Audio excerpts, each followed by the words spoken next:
성도 여러분들 안녕하십니까? 매일 말씀 묵상 개인 경건의 시간에 함께 하신 여러분들을 진심으로 환영합니다. 이번 주 우리는 제9과 죄, 복음, 그리고 율법이라고 하는 제목으로 함께 말씀을 묵상하게 됩니다. 이제 함께 기도하고 시작하도록 하겠습니다. 하늘에 계신 아버지 하나님, 저희에게 성령의 감동하심이 오늘도 역사하셔서 말씀 앞에 겸손하게 서게 도와주시고 주님의 말씀에 순종하는 우리 모두가 되도록 인도하여 주시옵소서. 말씀을 펼 때 성령의 능력이 우리와 함께하여 주옵기를 예수님의 이름으로 간절히 기도드립니다. 이번 기회에 우리는 하나님의 능력 안에서 성장해 가는 일에 대해서 배우고 있습니다. 우리가 한과 배운 것들이 모두 그리스도 안에서 자라남에 관한 내용들입니다. 오늘 우리는 죄를 대하는 우리의 태도가 어떤 문제가 있는지에 대해서 잠시 살펴볼 것입니다. 먼저 이번 주의 기억절을 보시겠습니다. 내가 주의 법도들을 영원히 잊지 아니하오니 주께서 이것들 때문에 나를 살게 하심이니이다. 나는 주의 것이오니 나를 구원하소서. 내가 주의 법도들만을 찾았나이다. 시편 119편 93절과 94절의 말씀입니다. 시편 기자는 하나님의 율법을 영원히 잊지 않겠다고 합니다. 왜냐하면 율법은 우리를 살리기 때문이라는 것입니다. 구약의 많은 성경절들이 율법은 우리를 살리는 것이라고 말씀합니다. 반면에 신약 성경에서는 율법은 우리를 죽게 하는 것이라는 말씀도 나오기 때문에 우리는 가끔 혼란을 겪기도 합니다. 다음 두 성경절들을 비교해 보시길 바랍니다. 레위기 18장 5절에 이렇게 말씀합니다. 너희는 나의 율례와 법도를 지키라. 사람이 이를 행하면 그로 인하여 살리라. 나는 여호와니라. 고린도후서 3장 6절에는 이렇게 말씀합니다. 저가 또 우리로 새 언약의 일꾼이 되기에 만족해 하셨으니 의문으로 하지 아니하고 오직 영으로 함이니 의문은 죽이는 것이요 영은 살리는 것임이니라. 구약에서는 살리는 율법이었는데 신약에 와서는 율법의 성질이 바뀌어서 죽이는 것이 되었다는 말씀일까요? 결코 그런 것이 아닙니다. 하나님의 율법은 변함없이 여전히 정죄의 기능이 있습니다. 쓰여진 문자로만 보자면 그 율법은 영락없이 우리를 죽을 운명에 두게 됩니다. 그런데 예수 그리스도와 이 새 언약의 관계에 들어가면 은혜 안에서는 율법의 정죄의 기능이 완전히 무력화되고 우리의 죄가 속하여지기 때문에 우리는 하나님 앞에 용서받은 의인으로 서게 되는 것이죠. 율법은 여전히 폐하거나 변경되지 않았습니다. 여전히 우리를 정죄하긴 하지만 그리스도의 의와 성령의 능력에 힘입어서 말씀에 순종한다면 그것은 우리를 살리는 율법임에 틀림이 없습니다. 예수님의 은혜 안에서는 시편 기자의 고백이 오늘날에도 여전히 유효한 것입니다. 율법은 오늘날에도 지켜져야 할 하나님의 법이라고 하는 사실을 사람들이 깨달아야 하는 것입니다. 하나님의 율법을 어기는 것, 즉 죄가 하나님과의 밀접한 관계를 가로막는 가장 큰 장애물인 것에는 의심의 여지가 없습니다. 죄는 우리를 하나님으로부터 분리시키고 있을 뿐만 아니라 우리를 속이고 상처 입히고 삼키고 결국 파멸로 이끕니다. 죄와 우리 자아와의 싸움은 우리가 직면하게 되는 가장 큰 영적 전투이고 그 결과는 매우 결정적이고 영원한 것입니다. 어떤 사람들은 쾌락을 추구하는 것이 인간의 본성이기 때문에 죄를 단지 우리 인생과 뗄 수 없는 것이라고 치부해 버리긴 하지만 인간의 삶이 죄에 너무 익숙하기 때문에 우리가 죄를 가볍게 여기고 있는 것은 아닐까요? 죄를 그대로 죄라고 말하는 것이 누군가를 불쾌하게 할까봐 염려해서 죄라는 주제를 심도 있게 다루지 않고 조용히 피해 가려고 하는 것은 아닌가요? 결국 우리가 죄와 더불어 평안하게 살기로 선택하면 할수록 우리와 하나님의 건강한 관계는 더욱 멀어지게 되는 것이 기정사실인 것입니다. 그렇습니다. 모든 사람이 죄를 지었기에 우리의 생각, 동기, 행동, 말이 다른 사람들과 자기 자신에게 상처를 주고 하나님께도 큰 상처를 안기는 것입니다. 결국 죄는 하나님과의 관계를 파괴합니다.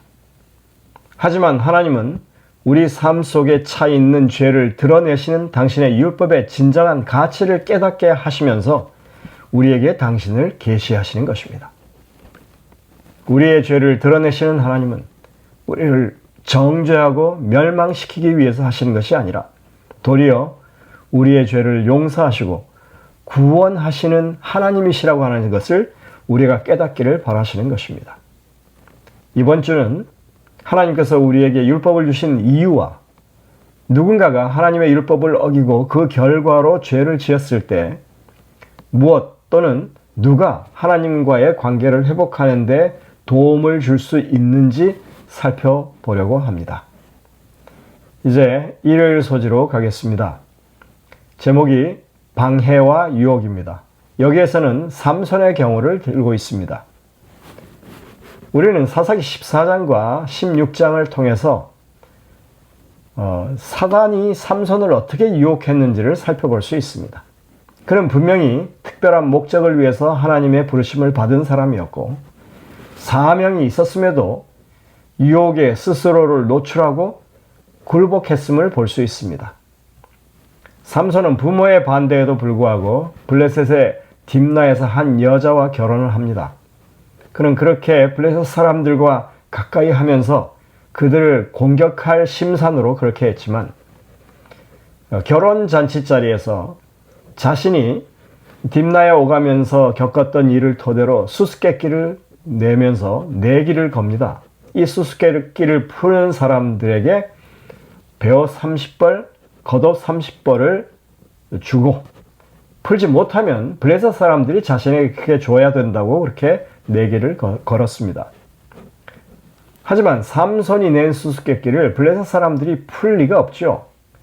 결국 블레셋 사람들은 삼손과 결혼한 그 여인에게 답을 알아내지 못하면 그 집을 불사르겠다고 협박해서 그 여자가 밤낮으로 울면서 삼손에게 매달리게 됩니다. 결국 삼손은 수수께끼의 비밀을 그 여인에게 알려주게 되었고 그렇게 그는 그 유혹에 굴복하게 된 것입니다. 근데 이러한 행동이 16장에서도 그대로 반복이 되죠. 그가 소랫골짜기에 들릴라에게 빠져서 결국 그 힘의 근원을 알려주게 된 사건에서도 동일한 패턴의 과정이 반복되었던 것입니다. 그가 자신의 사명에 충실했더라면, 그가 여인의 간청에 마음이 흔들리지 않았더라면 그는 결코 유혹에 굴복하는 일이 없었을 것입니다. 그는 너무나도 자신을 의지했던 사람이었습니다. 대쟁투는 실제입니다. 우리 모두는 이 전쟁 가운데 있습니다. 하늘에서 시작된 우주적인 이 전쟁은 오늘 우리 각자의 삶 속에서도 벌어지는 것입니다. 사단은 우리가 살고 있는 이 재림이 임박한 이 시대에 우리가 하나님과 친밀한 관계를 갖지 못하게 하기 위해서 그가 가진 모든 것들을 동원합니다. 어쩌면 우리는 그 자체는 죄가 아니지만 하나님을 위한 시간을 거의 낼 수 없게 하는 어떤 것들에 빠져 있을지 모릅니다. 그것이 직장일 수 있고 카톡, 소셜 네트워크죠. 쇼핑이나 운동이나 음식일 수도 있습니다. 자신을 냉정하게 돌아볼 때 이러한 것들 중 어느 것에 지나치게 시간을 보내고 균형을 잃게 되면 하나님과 다른 사람을 위해 낼 시간이 없게 되는 것이죠. 원수는 우리 각자의 약점과 하나님과 시간을 보내지 못하도록 방해하는 것들을 잘 알고 있습니다. 우리는 하루 일과를 시작하기 전에 먼저 하나님을 찾는 것을 해야 하는 것입니다. 예수님도 그렇게 하셨어요. 예수님은 우리의 상태를 이해하시지만 우리가 그런 일에 무관심한 것은 책망하십니다. 이 땅에서 예수님은 자신이 하나님이시면서 우리와 같이 피곤함을 느끼는 인간이셨습니다. 그분도 우리와 같은 삶의 무게를 아셨지만 자주 홀로 떠나서 아버지께 기도함으로써 마음의 평안을 얻으셨습니다. 그분은 아버지와 함께하는 시간이 유혹과 싸울 힘을 되찾는 최선의 방법임을 아셨습니다. 그것은 오늘날 우리에게도 가장 확실하고 좋은 방법인 것입니다. 삼손이 스스로 무너진 것은 자신이 강하다고 생각했기 때문입니다. 그는 유혹을 이기기 위해 자신의 힘에 의존했습니다. 영혼의 원수가 하나님과의 관계를 악화시키고 파괴하려고 애썼기 때문에 우리 각자는 매일의 죄와의 싸움에 직면할 수밖에 없습니다. 원수는 우리의 약점을 잘 알고 있고 그것들을 집중 공략해서 하나님과의 관계를 무디게 하고 우리에게 죄책감과 무력감을 느끼게 만드는 것입니다. 이러한 것들은 우리 모두를 하나님으로부터 멀어지게 만드는 경향이 있습니다. 마귀는 우리 삶의 어떤 부분에라도 거점을 확보하기 위해서 우리의 생각, 의도, 그리고 행동을 바꾸려고 애씁니다. 하지만 기억하십시오. 하나님께 대한 믿음, 우리가 기도로 하나님께 나아가고 주님을 굳게 붙잡는다면 우리는 그 힘에 의해서 다시 유혹을 물리칠 수 있는 사람이 되는 것입니다. 영감의 교훈에 보면 마귀를 이기는 방법에 대해서 이렇게 소개합니다. 영혼의 대적 마귀는 인간의 생각을 읽도록 허락되지 않았다. 그러나 그는 예리한 관찰자이며 들리는 말을 주의하여 생각하며 행동들을 주의 깊게 보고 그의 권세에 자신들을 맡기는 자들에게 경우에 알맞는 시험거리들을 능숙하게 응용한다.